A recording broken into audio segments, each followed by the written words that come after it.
এবার চলে আসি সমযোজী বন্ধনের ক্ষেত্রে।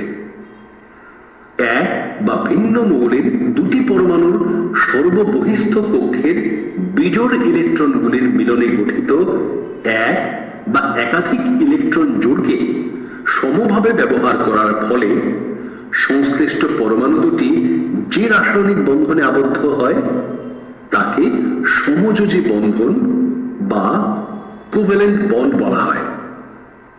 জেনে রাখো, সমযোজী বন্ধন সর্বদা তিন প্রকার হয়: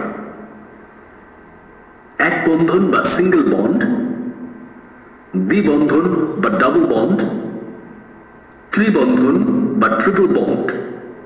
মনে রাখবে, দুটি মাত্র ইলেকট্রন দিয়ে একটি মাত্র বন্ধন বা বন্ড তৈরি হয়। উদাহরণ দিয়ে বোঝা যাক। প্রথমে দেখে নিস এক বন্ধন বা সিঙ্গেল বন্ড। সি পরমাণুর সবচেয়ে বাইরের কক্ষে 4টি ইলেকট্রন থাকে, আর এইচ পরমাণুর সবচেয়ে বাইরের কক্ষে 1টি ইলেকট্রন থাকে।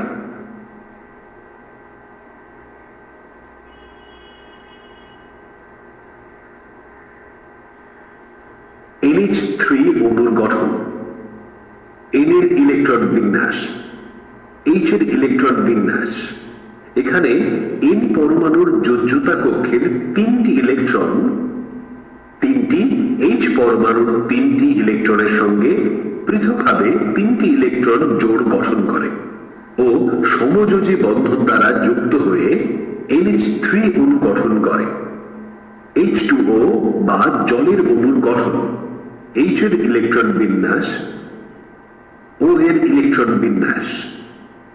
ও পরমাণুর যোজ্যতা কক্ষের 2টি ইলেকট্রন 2টি H পরমাণুর সাথে পৃথকভাবে 2টি ইলেকট্রন জোড় গঠন করে ও সমযোজী বন্ধন দ্বারা যুক্ত হয়ে জলের অণু H2O গঠন করে। এরকম আরো সমযোজী এক বন্ধনযুক্ত যৌগের উদাহরণ হল F2, HF, HCl ইত্যাদি। এবার দেখে নেওয়া যাক দ্বিবন্ধন বা ডাবল বন্ড কিভাবে তৈরি হয়। ইথিলিন অণুর গঠন। সি এর ইলেকট্রন বিন্যাস, এইচ এর ইলেকট্রন বিন্যাস। দুটি সি পরমাণু ও 4টি এইচ পরমাণুর সংযোগে ইথিলিন গঠিত হয়। দুটি সি পরমাণু নিজেদের মধ্যে 2টি ইলেকট্রন জোড় গঠন করে একটি কার্বন কার্বন দ্বিবন্ধন অর্থাৎ সি ডাবল বন্ড সি গঠন করে। আবার প্রতিটি সি পরমাণু 2টি এইচ পরমাণুর সঙ্গে পৃথকভাবে একটি করে মোট 2টি ইলেকট্রন জোড় গঠন করে, অর্থাৎ মোট 4টি সমযোজী এক বন্ধন গঠন করে ইথিলিন অণু গঠন করে। এরকম আরো দ্বিবন্ধনযুক্ত যৌগের উদাহরণ হল CO2, O double bond C double bond O এবং O2, O double bond O।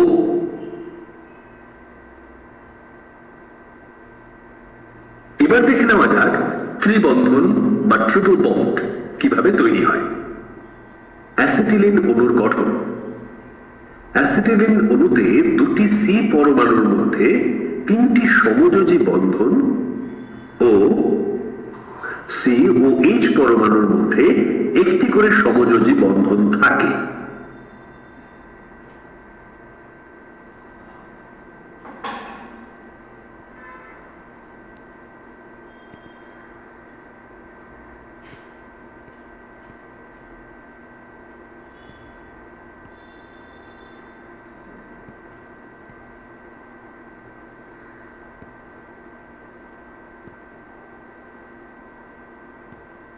এরকম আরো ত্রিবন্ধনযুক্ত যৌগের উদাহরণ হল N2, N triple bond N,